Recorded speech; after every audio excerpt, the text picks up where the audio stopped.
Le marché est bien vert comme il faut, beaucoup de tes positions sont en bénéfice, tu as déjà fait des x2, x5, x10 et voire même bien plus.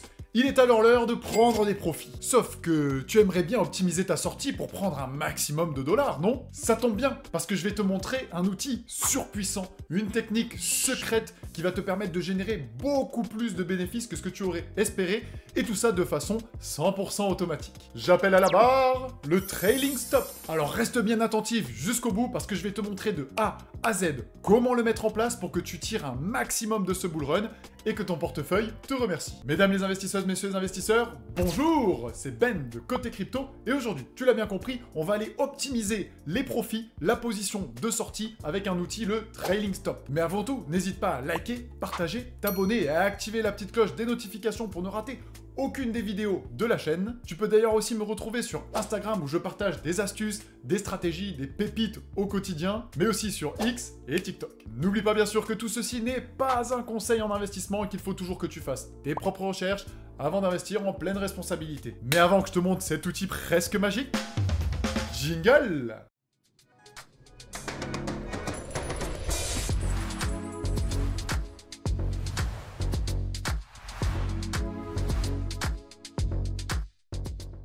Donc, qu'est-ce que nous allons voir durant cette vidéo? Premièrement, on va repartir sur les bases de qu'est-ce que c'est qu'un ordre limite. Ça va être très important à comprendre pour la suite. Ne t'en fais pas, c'est vraiment pas bien compliqué une fois qu'on t'a expliqué et que tu l'as déjà mis en place une fois ou deux. Ensuite, je t'expliquerai en détail comment fonctionne le trailing stop à l'achat, mais à la vente aussi, bien sûr. On ira voir dans un troisième temps un exemple concret sur un actif. Ça va vraiment te permettre d'imager et de bien comprendre comment ça fonctionne pour optimiser tes gains ou tes achats. Ensuite, je te parlerai des avantages et des inconvénients du trailing stop, chose que tu dois vraiment connaître si tu veux profiter un maximum de cet outil. Repartons sur les bases et pour que je t'explique ça de la façon la plus simple et claire possible, on va directement passer sur l'écran.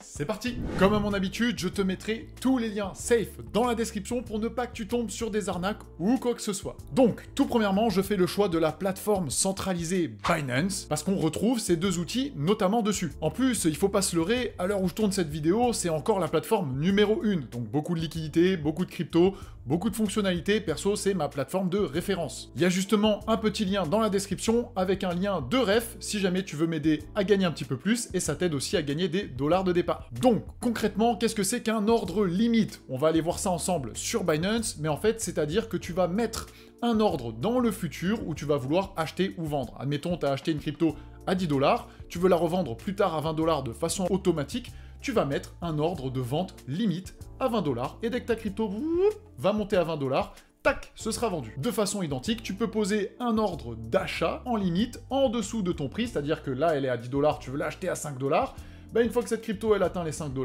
paf, ça achètera pour toi tout seul. Tu vas me dire, mais est-ce que je peux pas faire l'inverse? Par exemple, mettre un ordre de vente en dessous du prix? Eh bien non, parce que concrètement, Binance, il se dit, mais attends, pourquoi est-ce que là, le prix est à 10 $ et il a envie de mettre un ordre de vente à 5 $? Donc en fait, si tu mets un ordre limite à 5 $ alors que ton prix est à 10 $, ça vend instantanément au prix du marché, donc à 10 $. Pareil pour l'ordre d'achat. Si jamais le prix est à 10 $ et toi tu mets un ordre d'achat à 20 $, eh bien il va se dire, mais attends, pourquoi est-ce qu'il veut acheter à 20 $ alors que là il peut acheter à 10 $? Donc paf, il va te faire acheter au marché à 10 $. Ça, garde-le bien en tête parce qu'il faut bien s'en rappeler pour la suite, pour le trailing stop. Comment est-ce qu'on va mettre tout ça en place? Eh bien c'est super simple, donc tu te rends, comme je l'ai dit, sur Binance, tu vas dans l'onglet Trader, Spot, tout simplement, et là, en fait, tu vas arriver sur une interface un peu plus chiadé que d'habitude. Et là, concrètement, je vais te montrer un exemple sur ETH USDT. Il suffit d'être bien dans ton portefeuille spot, c'est là où tu vas avoir tes fonds, par exemple, tes USDT ou tes ETH, et d'aller dans l'onglet limite, ici, pour mettre des prix limites à l'achat, ou des prix limites à la vente. Comme je te l'ai montré, si jamais je veux vendre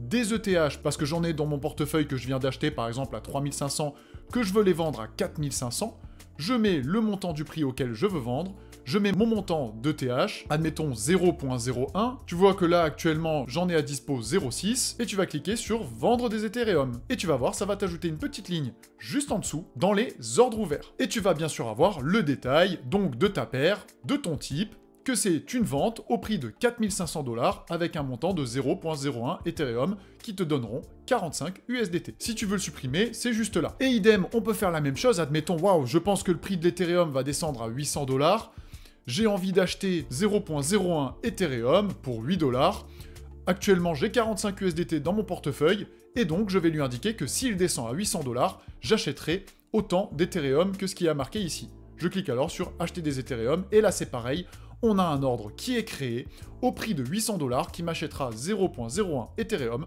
pour le montant de 8 USDT. Là, comme ce ne sont pas mes vrais objectifs, je vais donc m'occuper de les supprimer un à un. Voilà, avec ça, normalement, tu as bien compris comment marchent les ordres limites d'achat et de vente. Passons maintenant à la partie super intéressante, la partie presque magique, c'est le trailing stop. Il est pas bien loin. Tu vois, à côté de limite, t'as market et t'as aussi stop limit. Il y a plein d'outils très intéressants, mais là, on va regarder le trailing stop. Donc le premier qui va nous intéresser, ça va être vraiment le trailing stop à la vente, c'est-à-dire pour optimiser tes profits. Comment est-ce qu'il va fonctionner ce fameux trailing stop? Déjà, il va y avoir un prix d'activation. En fait, c'est le prix auquel ton trailing stop rentre en jeu. C'est-à-dire que si je ne clique pas dessus, je ne lui en définis pas, et du coup, il va directement s'activer. Donc mon trailing stop va se mettre en marche au prix du marché, donc là, 3581 USDT. Par contre, si j'ai envie qu'il s'active plus tard, par exemple, lorsque mon Ethereum sera à 4500 $, je vais mettre 4500 USDT. Et du coup, mon prix d'activation pour cet ordre de trailing stop sera bien au-dessus. Ensuite, tu vas avoir le trailing delta. Donc le trailing delta, en fait, c'est un pourcentage, ça va te créer une zone qui va suivre le prix. Tu as des paramètres déjà prédéfinis, 1, 2%, on peut par exemple mettre 5%. Ok? Et en fait, tout simplement, lorsqu'on aura atteint les 4500 USDT, ça va me déclencher cette box de 5% qui va me dire qu'en fait, si jamais le prix, donc il continue de monter, bah, tant mieux, cette box, elle suit mon prix. Mais si jamais on sort de cette box qui est 5% en dessous du prix, donc une mèche de 5%, eh bien ça va activer mon ordre limite. Ensuite, on va fixer un ordre limite. Par exemple, je peux le mettre du coup bien en dessous de mon prix. Comme tu l'as vu, si jamais je mets un ordre limite en dessous du prix actuel, je vais vendre directement au marché. Donc là, si par exemple je mets 3000, eh bien, au moins, ça vendra directement au marché dès que mon prix sortira de cette fameuse box. Et bien sûr, on n'oublie pas de définir le montant en Ethereum, par exemple 0.1 Ethereum. Et si jamais tu veux mettre un ordre limite plus proche, on va dire, du prix actuel du marché, je te recommande de mettre un ordre qui est au moins inférieur à 5% de ton prix d'activation. Tout simplement parce qu'il peut y avoir une grosse mèche, et le but c'est que ça ne passe pas en dessous de ton prix d'activation, moins ces fameux 5% de delta que tu as mis, ou 10%, ou 1%, ça dépend de ce que tu as mis. Admettons, tu penses que l'Ethereum va aller à 10 000 $, donc là, en l'occurrence, il faudra mettre moins de 9500 $. Donc par exemple, pour se protéger, on peut mettre 9450 $. Comme ça, dès qu'on arrive à 10 000, si on descend de 5%, là, le limite va se mettre à 9450 et on est bien en dessous des fameux 9500, les 500 $ entre 9500 et 10 000 qui représentent notre delta. Et du coup, on va vendre au prix du marché, donc entre 9450 et 9500. D'ailleurs, n'hésite pas à me dire en commentaire si jamais tu as un peu de mal à le mettre en place. Je pourrais t'aider avec plaisir. Et comme à mon habitude, j'ai une petite crypto du moment, donc n'hésite pas à la demander dans les commentaires, je te la donnerai. Pour bien comprendre cela, je t'ai préparé un exemple du coup directement sur la crypto-monnaie Tao avec nos différents éléments. Donc là, par exemple, si tu ne définis pas d'activation price et que tu lances ton ordre, eh bien ce prix d'activation va se mettre directement au prix du marché, si tu décoches la case. Le but du trailing stop à la vente, c'est lorsque le prix justement monte tranquillement comme ça, c'est de profiter de la hausse jusqu'à ce qu'on ait un creux majeur. On va donc alors ensuite mettre un ordre limite au moins 5% en dessous, admettons. Donc là, on ne regarde pas les chiffres, c'est simplement graphique. Et du coup, on va suivre le cours. On prend notre petit delta, et si le prix continue de monter, eh bien, on voit que on ne va pas vendre tant qu'on ne va pas sortir du delta. Et tu vois, là, le prix, tant qu'on suit, ça ne va jamais sortir du delta parce qu'on n'aura pas une correction de plus de 5%. Donc on va continuer à suivre, on va continuer à suivre, on va continuer à suivre.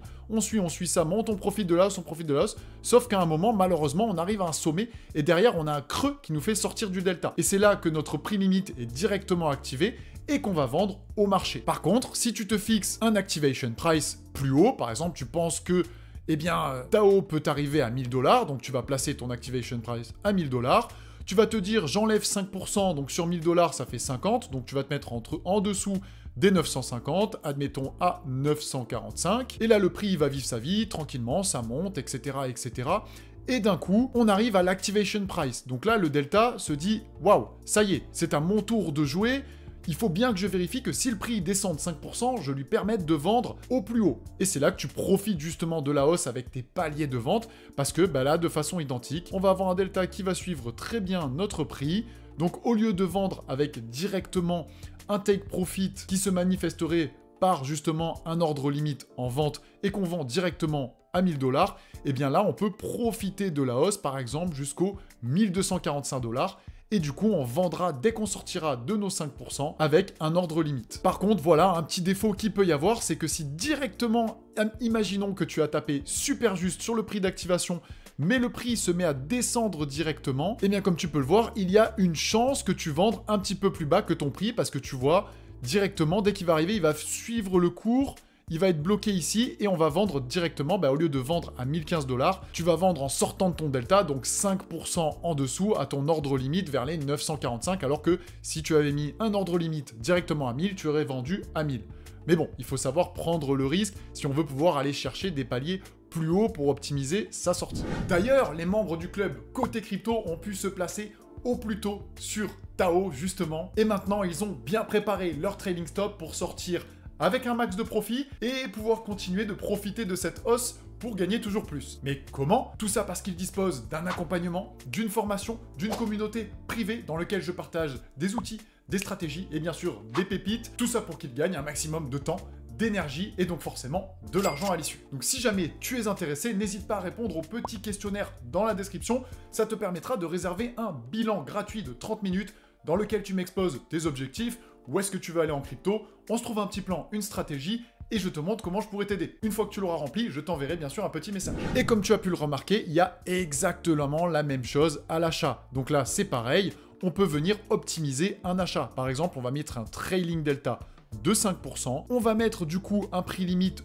au-dessus de notre prix actuel du marché. Donc par exemple, on peut le mettre un petit peu au-dessus, par exemple à 3800. On met bien sûr le montant en Ethereum, par exemple 0,1 Ethereum, et ensuite on peut mettre un prix d'activation, ou au contraire être directement au marché si on pense que le prix va aller plus bas. Donc je vais t'illustrer ça directement. Là, admettons, on pense justement que notre prix va aller plus bas et qu'on va pouvoir racheter de l'Ethereum bien plus bas, eh bien, voilà ce qu'il va se passer. Si tu ne définis pas d'activation price directement, c'est parfait. On va avoir notre delta qui va commencer à suivre. On a pris notre prix limite, par exemple, qui va être un peu au-dessus du prix du marché. Voilà, on va le mettre à 681. Et du coup, comme il y a eu l'activation price qui s'est lancé, c'est parti. Donc notre delta y suit. On dit qu'on veut faire un ordre d'achat, mais quand on sort de la box des 5%. Donc là, on ne sort pas, on continue, on ne sort toujours pas, on descend. Et là, le delta reste bien sûr ici parce qu'il ne suit qu'à la baisse. Et là, boum, qu'est-ce qu'on voit ici? Une sortie. La sortie va s'effectuer à 242 $. Comme ton ordre limite, il est au-dessus du cours actuel de 242 $, eh bien, on va pas attendre, comme je te l'ai expliqué, qu'on remonte à cette zone pour acheter, mais au contraire, tu vas acheter directement au marché à 242 $. Et idem, tu peux avoir un peu la même filouterie qui peut arriver si jamais le prix remonte directement alors que tu as ton delta va se mettre sur l'activation price, et si le prix sort direct, eh bien, au lieu d'acheter au prix du marché que tu avais défini au moment de ton ordre, par exemple à 560 $, eh bien au contraire, tu vas l'acheter un poil plus haut, soit de la fourchette de ton delta, environ 5%, si tu avais mis ton ordre limite bien au-dessus. Quelques petits détails, si tu paramètres ton delta un peu trop gros et que ton ordre limite, malheureusement, il est dans ton delta, eh bien si à ce moment-là, on a un prix qui, au lieu de continuer de monter, descend, on va avoir l'activation, sauf que tu as indiqué que tu voulais vendre plus haut, parce que c'est comme une prise de profit plus tard, ton cours du marché, il est en dessous de ton ordre limite, comme on a vu au tout départ. Et du coup, en fait, tu ne vas rien vendre en sortant du delta si ton ordre limite est situé dans ton delta. Donc il faut bien faire attention à ça. Et de façon similaire à l'achat. Voilà, c'est un peu complexe, mais c'est assez stylé et j'espère que tu arriveras à t'y retrouver dedans. Passons aux avantages et aux inconvénients. Pour les avantages, il n'y a rien de plus clair. Concrètement, c'est une technique qui est super automatique, donc forcément super pratique parce qu'on aime passer le moins de temps possible et avoir le plus de bénéfices à l'issue. Concrètement, ça te permet donc d'optimiser tes gains, ce que n'aurait pas permis un ordre limite de base, par exemple. De façon identique sur tes achats, tu vas pouvoir possiblement avoir un prix bien meilleur que ce que tu aurais pu espérer au départ. Ce que j'aime bien aussi, c'est que ça met de côté toutes les émotions. Il n'y a plus de oh, mais attends, ça peut aller encore plus haut, ou ah là, attention, je sais pas quoi faire, il faut que j'achète maintenant. Bref, ça écarte complètement tout ça et ça va te permettre un petit peu d'agir comme un robot. Une fois que tu as établi ta stratégie, tu poses tous tes ordres d'achat et de vente sur ton échange centralisé favori ou sur un échange décentralisé, et ensuite tu laisses couler, tu ramasses tes profits, et on se régale tous ensemble. Passons maintenant aux désavantages. Attention, si c'est mal paramétré, tu peux passer à côté de ton ordre de vente. Comme tu l'as vu, il faut bien être précis, et je te recommande vraiment vivement de faire un petit test. Avec par exemple, je sais pas moi, 30 $, tu testes sur une crypto, tu mets un trailing stop avec un prix donné, un delta donné, et tu vois l'issue. Comme ça, tu peux voir si tu as bien compris et si ça a bien fonctionné. Le second risque avec cet outil, c'est qu'il est possible, comme on l'a vu, de vendre un petit peu plus bas que prévu. Mais bon, dans tous les cas, ce sera des profits. Certes, ils seront diminués de la valeur de ton delta, mais ça restera quand même des profits. Par contre, si ça passe bien, ça peut monter encore pendant un long moment. De façon identique, c'est aussi possible à l'achat d'acheter un petit peu plus haut que prévu. Là, c'est un poil plus embêtant parce que ça va venir tasser un petit peu tes bénéfices. Mais bon, il faut savoir prendre le risque et évaluer en fonction de sa stratégie aussi. Un autre petit désavantage que je vois aussi, qui est un peu avec le niveau de paramétrage, c'est que forcément, c'est pas un outil qu'on va comprendre dès le départ, dès qu'on commence la crypto. Donc ça s'adapte bien à des profils un poil plus expérimentés, mais bon, ça va, c'est pas non plus la mer à boire une fois qu'on l'a testé, que je te l'ai expliqué et que tu l'as peut-être mis en place déjà une fois. C'est parfait, tu connais maintenant le secret le mieux gardé qui te permet de décupler tes profits avec le trailing stop. D'ailleurs, si tu veux continuer à booster ton portefeuille, j'ai une opportunité qui s'affiche juste là et tu ne devrais pas la rater. Cliquez dessus pour pouvoir en profiter. Comme tu le sais, dans la crypto, tout va très vite. En tout cas, je te remercie énormément pour tout le soutien que tu m'apportes sur mes différentes vidéos et on se dit à très vite.